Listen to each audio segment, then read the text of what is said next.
గుంటూరు జిల్లా దుగ్గిరాల మండలం చిలువురికి చెందిన శివనాగరాజు మరణం అందరినీ ఆశ్చర్యానికి గురి చేస్తోంది. ఇదో సినిమా టాకీస్ తో మొదలైన కామ హత్య కథ. ఇలాంటివంటే నాకు బాగా ఇంట్రెస్ట్. మనకి చదువు తప్ప అని ఇంట్రెస్ట్. శివనాగరాజు భార్య ఓ కామ పిశాచి. మొగుడిని చంపి హాయిగా రసవత్తరమైన బూతి వీడియోలు చూస్తూ ఎంజాయ్ చేసింది.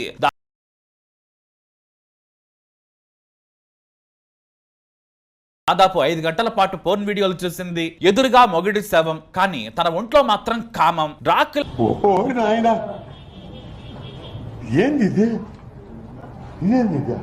లవ్ స్టోరీ సినిమాలో కూడా ఎంత కామాన్ని మనం చూసుంటాం. ఈ సమాజం ఎటు వెళుతుంది? ఇటువంటి వాళ్ళ వల్లే కదా మన ప్రియుడి కోసం భర్తను చంపిన ఆ లేడీ రేపు పిల్లలు నాన్నను ఎందుకు చంపామంటే ఏం చెబుతుంది?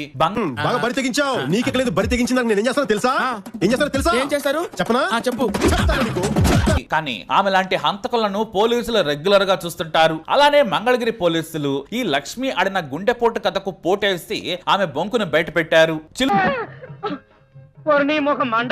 బ్రతుకుతున్నారు. అయితే రెగ్యులర్ గా సినిమాకి వచ్చే సత్తెనపల్లికి చెందిన గోపితో ఆమెకు పరిచయం ఏర్పడింది. పేరుకు తగ్గట్టే తన చిలిపి గోపి. మంచి రొమాంటిక్ గా ఉన్నాడు. తనకు కొత్త సినిమా టికెట్లు కావాలని ఆమెతో పరిచయం పెంచుకున్నాడు. ఆ పరిచయం కాస్త ఫోన్ నంబర్లు మార్చుకోవడంతో అక్రమ బంధానికి దారి తీసింది. ఆమెకు ఎంతకి తెగించారా? వీడు గోపితో సినిమా థియేటర్ లో రోజు కలుసుకునేది. వీలు చిక్కినప్పుడల్లా షోలేసేది. సమయం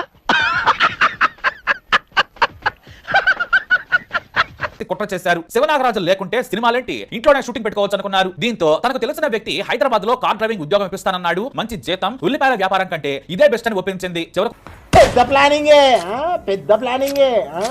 భర్తకు ఇష్టం లేకున్నా పిల్లల కోసం, భవిష్యత్తు కోసం వెళ్ళాడు. హైదరాబాద్ లో భర్త ఉండేవాడు. లక్ష్మికి అడ్డు అదుపు లేకుండా పోయింది.